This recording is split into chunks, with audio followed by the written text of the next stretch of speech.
The zombie apocalypse. It's a trope that a lot of media loves to cover. We all um, have probably seen some type of zombie media, whether that be a really sick action film or a tragedy movie. Everyone loves to think about the cool, amazing parts of zombie apocalypses. When you think of zombies, you probably think of grabbing a military auto machine gun and blazing down thousands of zombies and dying a gritty, epic death, killing 9 million zombies with you. But here's the truth about a zombie apocalypse and how you'd really die. And spoiler alert, it's not what you want it to be. Now, when you think of dealing with zombie apocalypse deaths, you think of the classic guy screams in rage as he shoots down several zombies and dies a heroic death. But do you ever think about how unrealistic that is? I mean, think. It's a zombie apocalypse. A lot of social and uh, just infrastructure in general is gone here. There's no shops to buy ammo. Now, in a lot of zombie media, they love to portray people having auto machine guns. But how realistic is that? Especially considering they have usually more modern, slick, badass models. I didn't really want to use that word, but it's the only word that's going to get your attention, probably. We love to see this in zombie movies. Somebody grabs a really big, cool, epic gun and they shoot down zombies in one final stand before they go down. Now, this is the ultimate power fantasy for most people, but this isn't realistic in any regard. So, let's look at you, average Joe. Now, the average semi-auto rifle, to my knowledge, has around 25 to 30 something rounds. Now, that might sound like a lot, but in the case of a action hero shooting thousands or millions of zombies at a time and somehow shooting like 300 bullets before reloading, this is very unrealistic. And they also would die pretty quickly due to the inaccuracy of a full auto rifle. But before we talk about the inaccuracy of full auto weapons, we need to talk about the fact that realistically these characters wouldn't even have automatic weapons. Via the United States law, civilians are only allowed to have semi auto um, combat rifles, which means you can pull the trigger multiple times, but you can only shoot about as fast as you can tap that trigger. You aren't gonna shoot multiple bullets with one hold, and you know, it's illegal to have a full auto weapon in the United States, to my knowledge, unless it was created before a certain date, and even then, I think you have to pay like a certain tax as long as you have that weapon. But let's talk about the inaccuracy. In movies, they like to portray the character dumping out hundreds of rounds into a zombie horde and somehow hitting every zombie with headshots.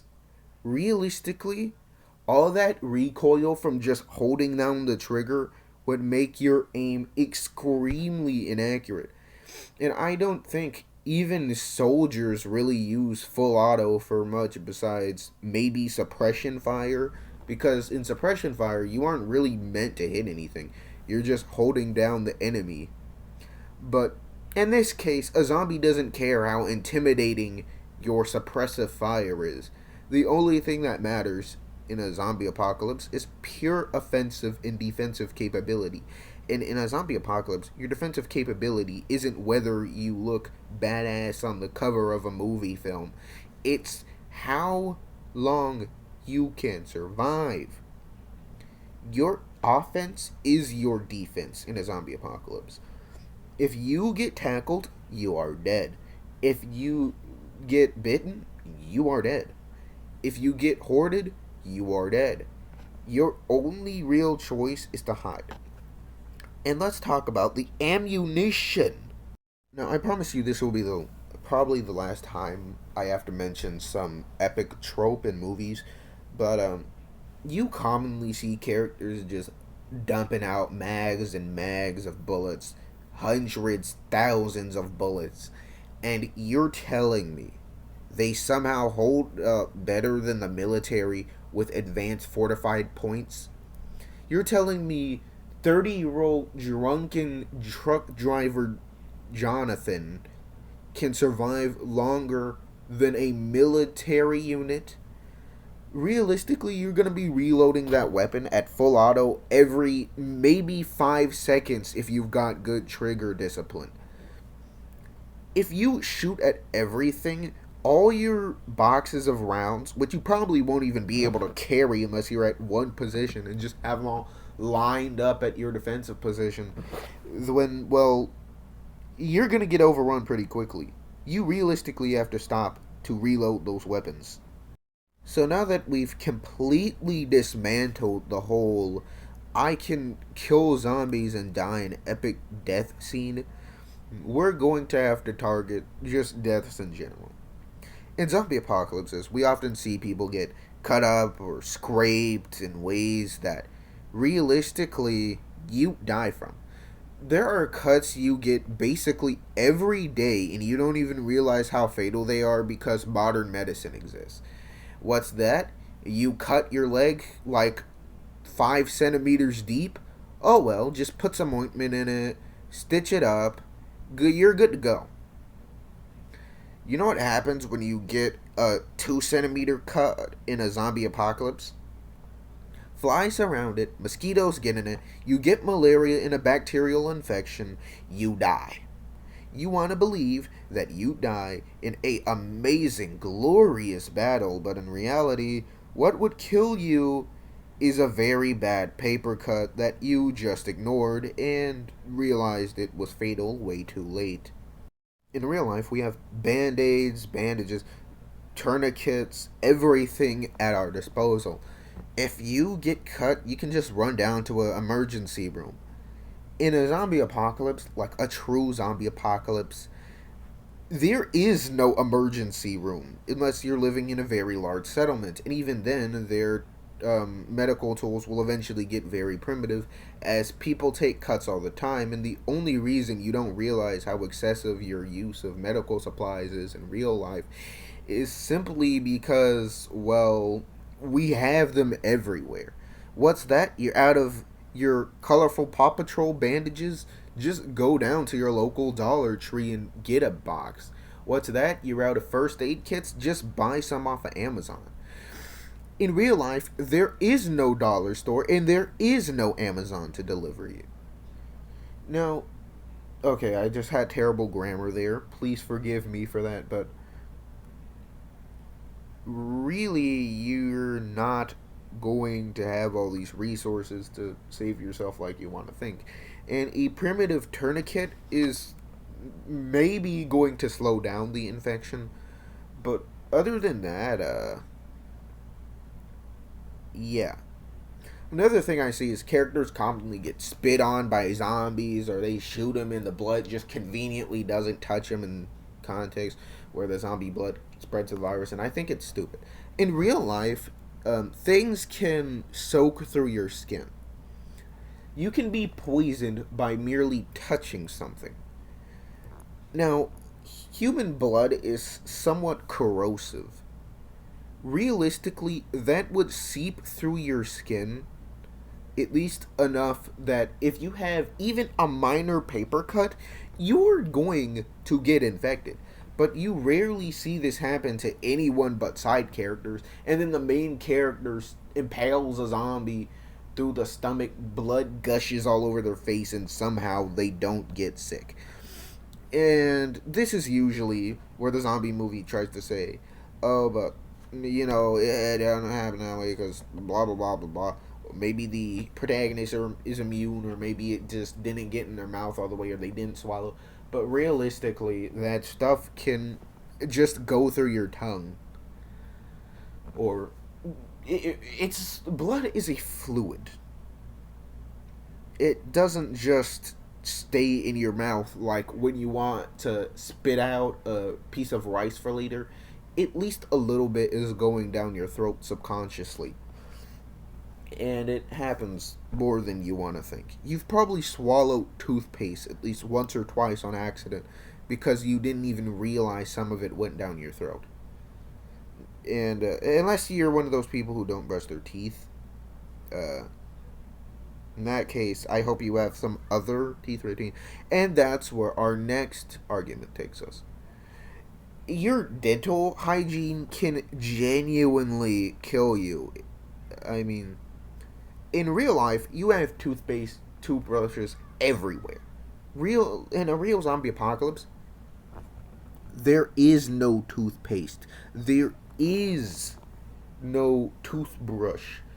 You have to rely on your own natural hygiene via washing your mouth with water, finding, like, making your own brushes and toothpaste equivalents. And as seen in ancient times, this can actually work, but the problem is most of those skills have likely been forgotten by now.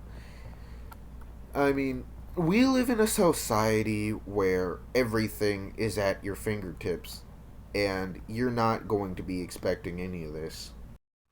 And let's get to another thing: food and water. Two things that are very commonly ignored by plots unless it's to create temporary desperation. Realistically, a lot of the food that you know and love expires within a couple months and becomes basically inedible to most people. Now, some foods only are best by a certain date and expire much later, but become very disgusting or lose some nutritional value.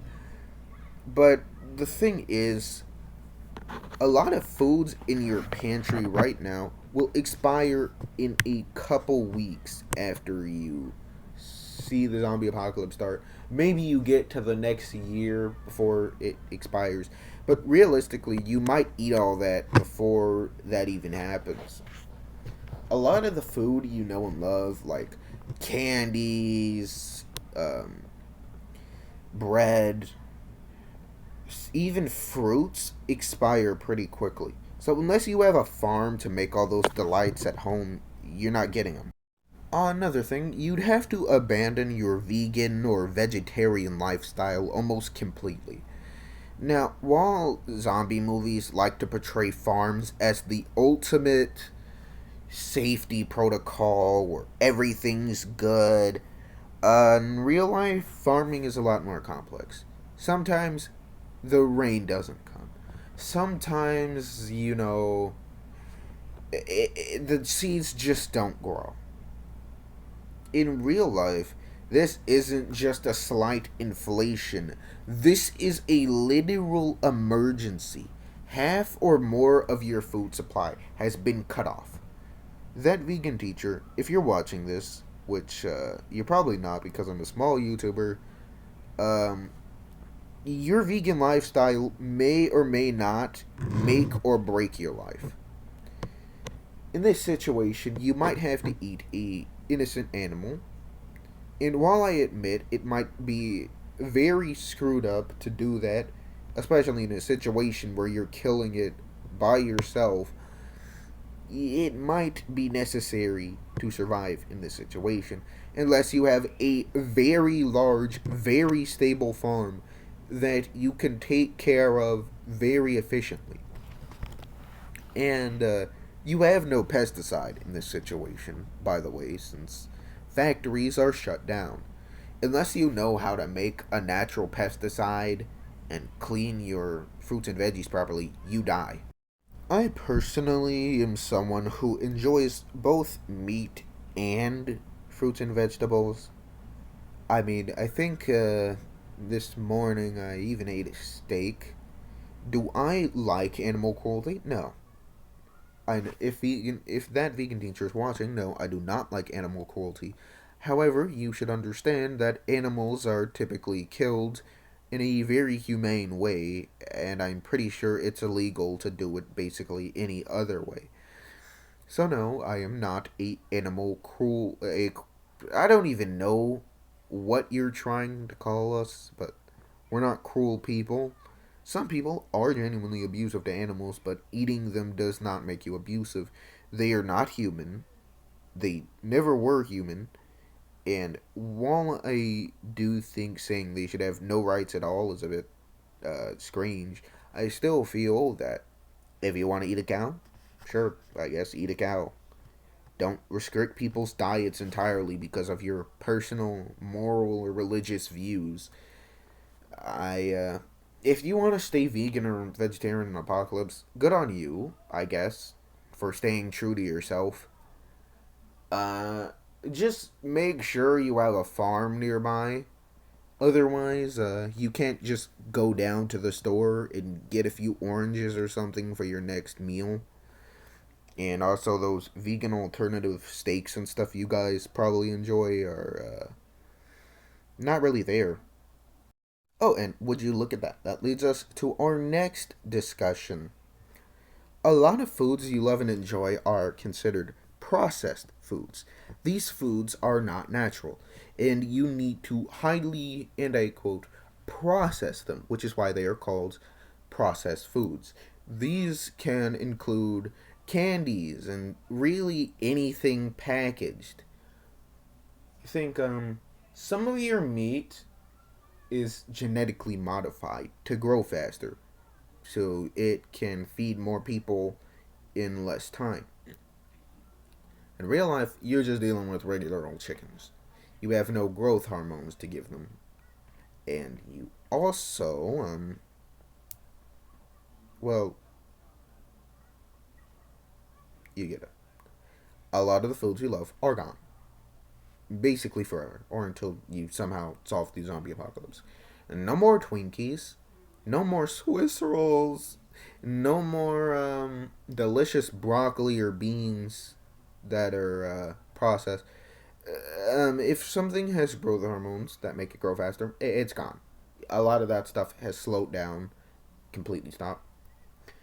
And it's more obvious in foods that you would consider vegan or vegetarian, like ice cream, um, butter, unless you can make it like yourself. You have one of those machines that make it.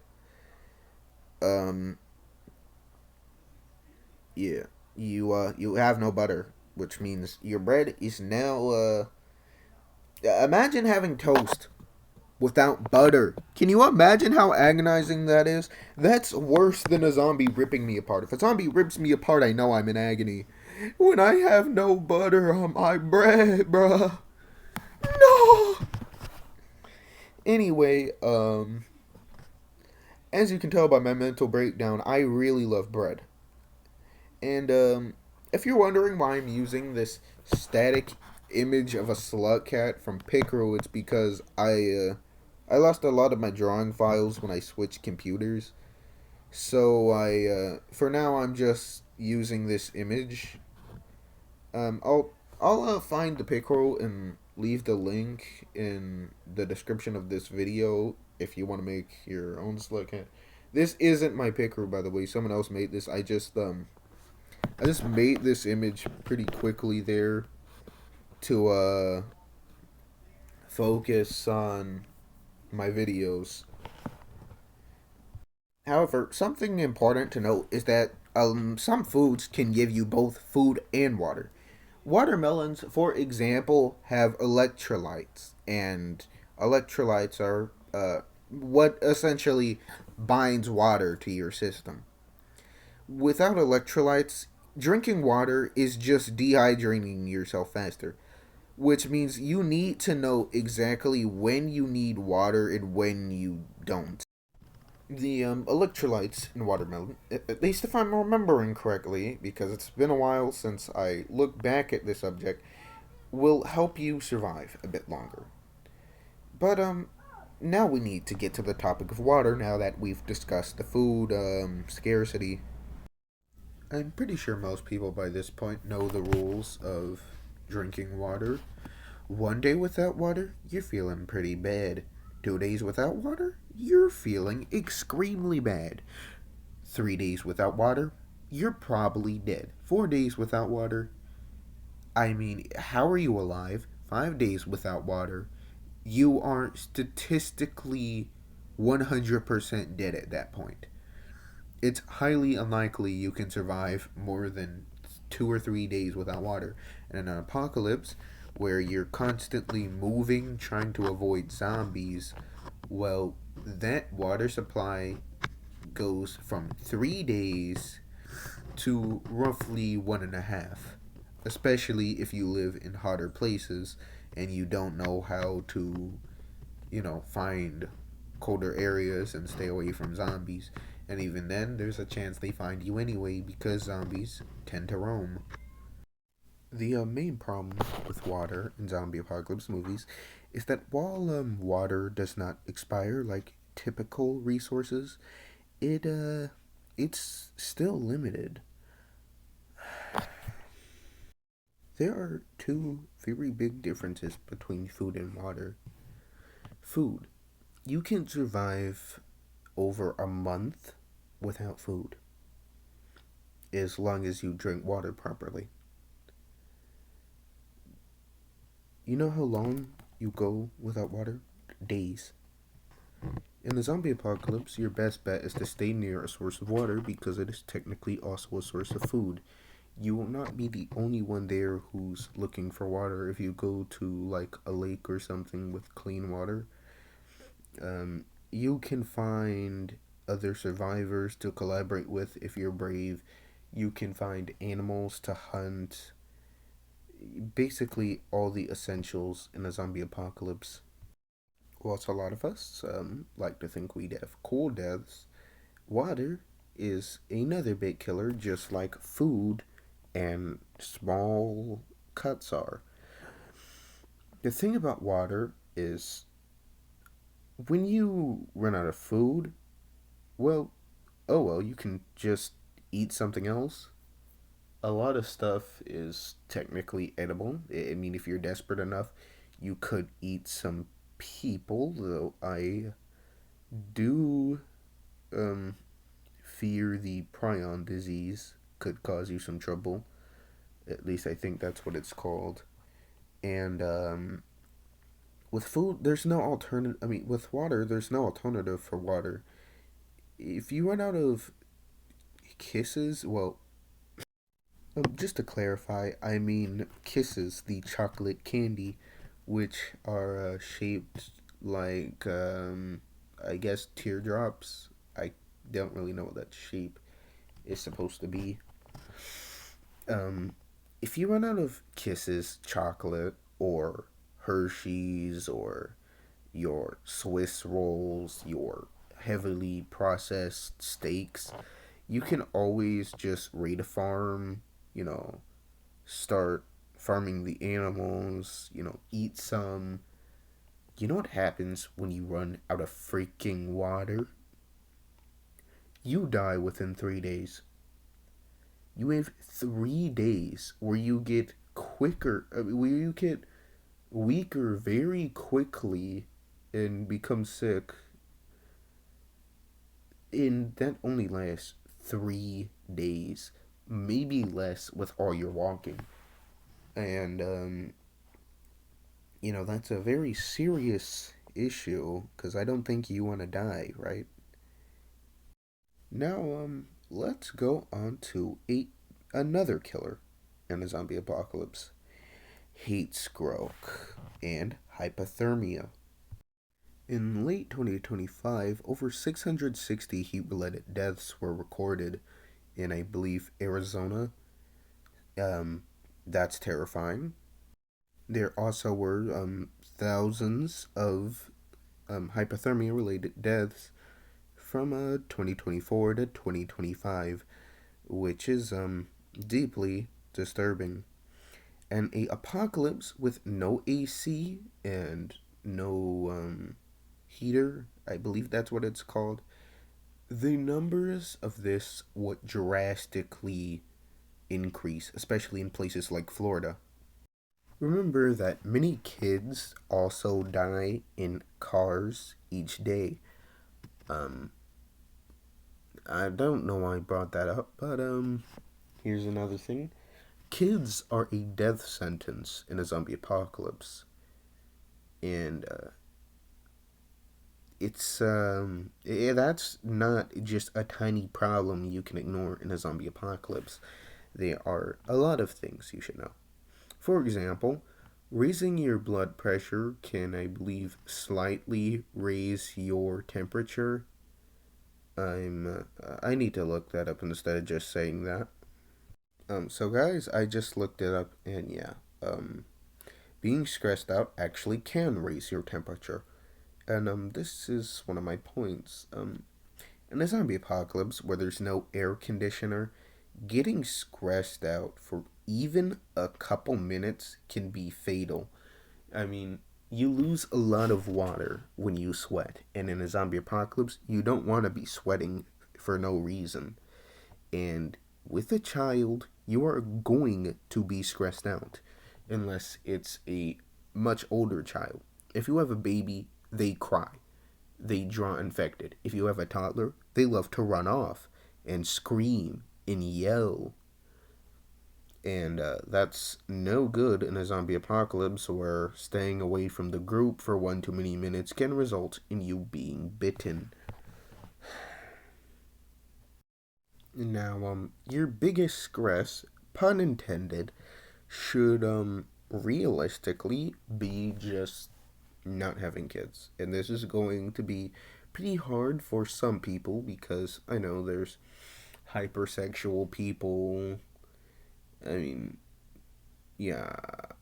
And also, it's gonna make teen years a bit awkward because, like, you never get your first kiss because half the population is gone, turned into ruthless, mindless monsters.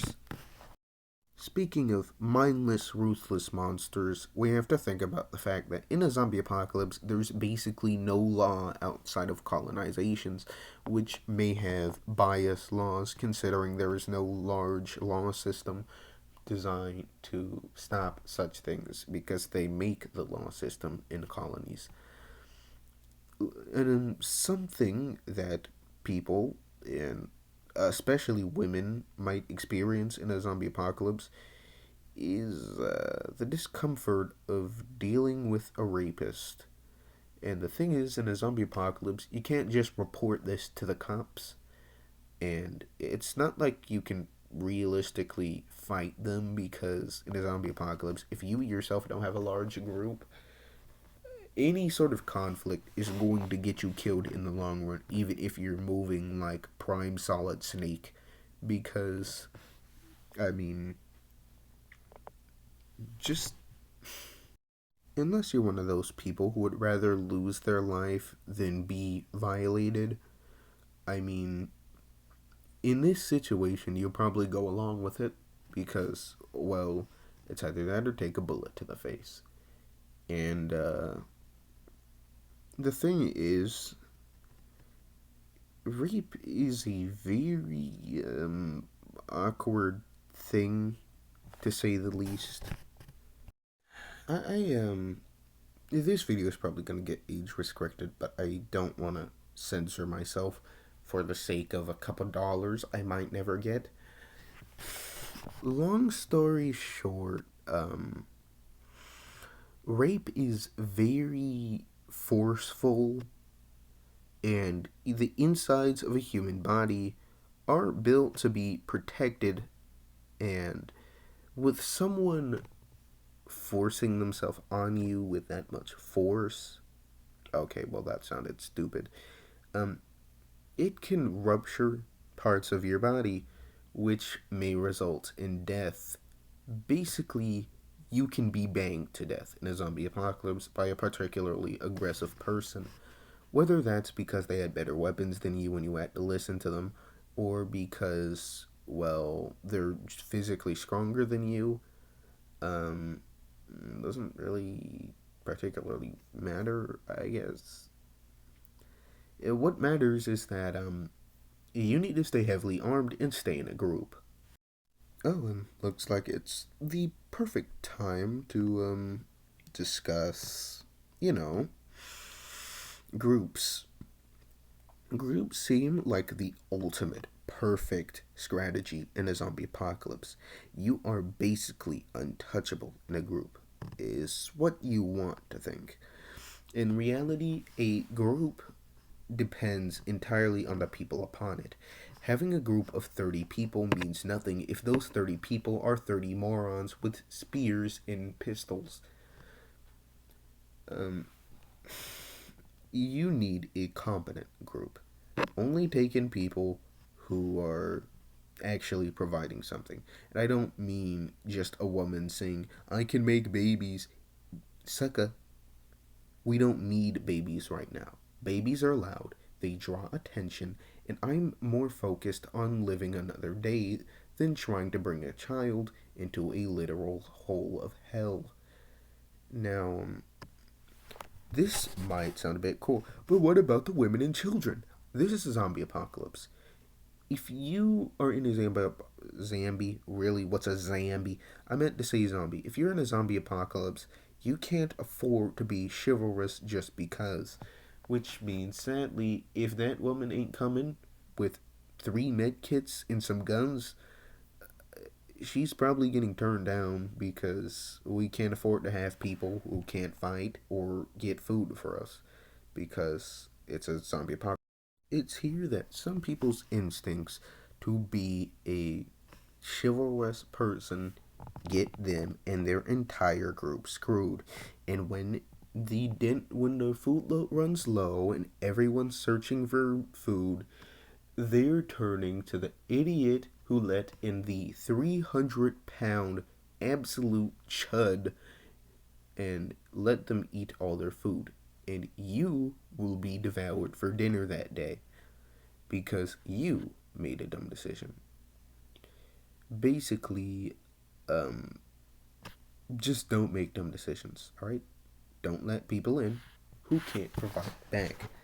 And that means no women and children if they aren't at least somewhat competent. If a woman can hold a weapon without, falling, if she can defend herself, if I need to get to her, I don't want someone who gets tackled for like 2 seconds and immediately dies.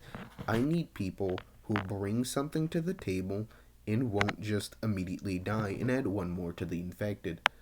Because every single person we lose is one less mouth to feed, but also one less person to help us scavenge through buildings. We can't afford to lose people.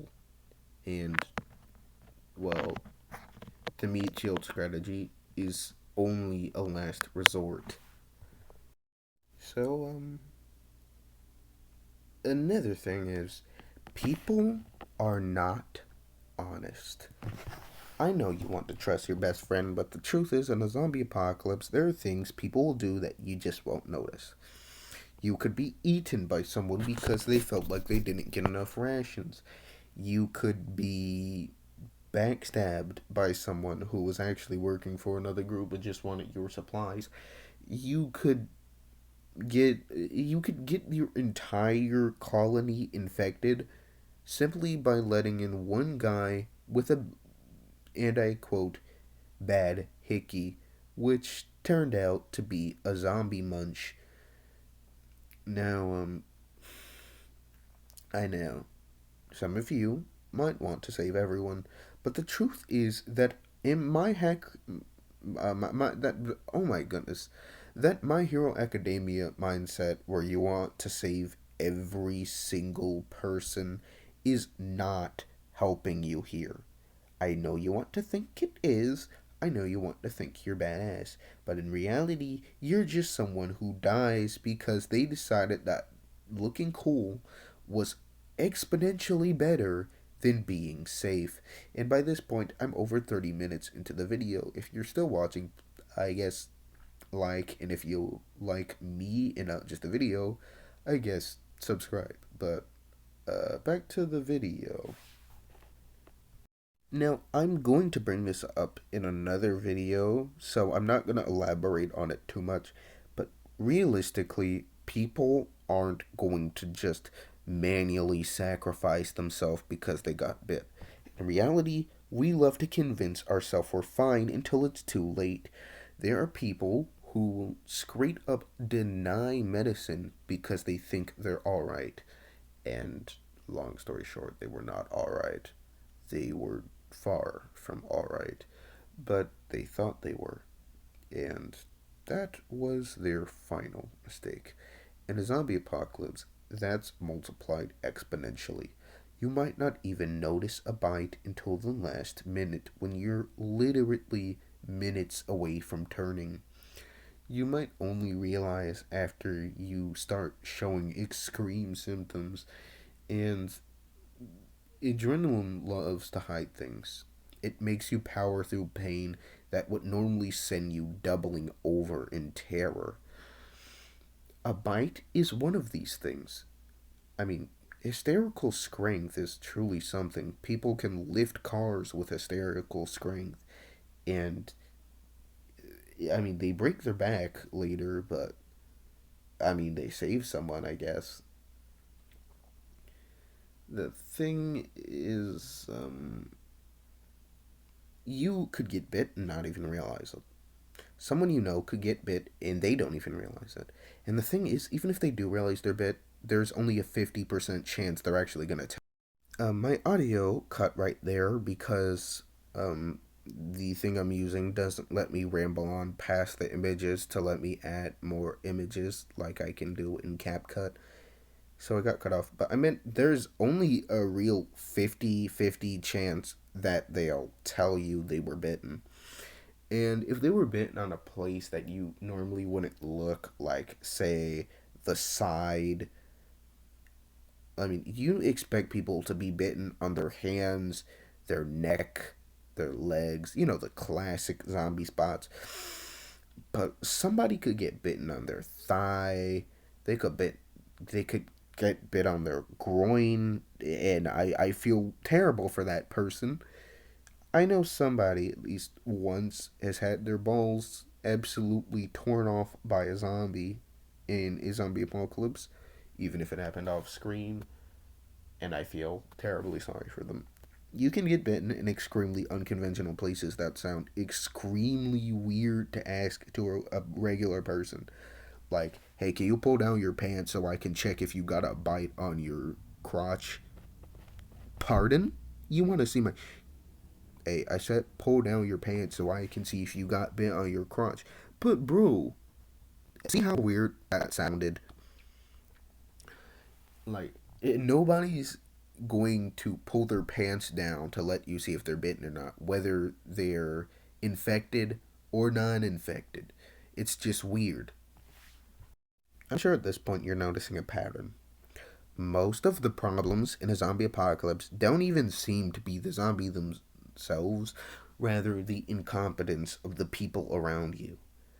You can be a 200 IQ individual and still get screwed over because the weather that day decided it was natural disaster weather.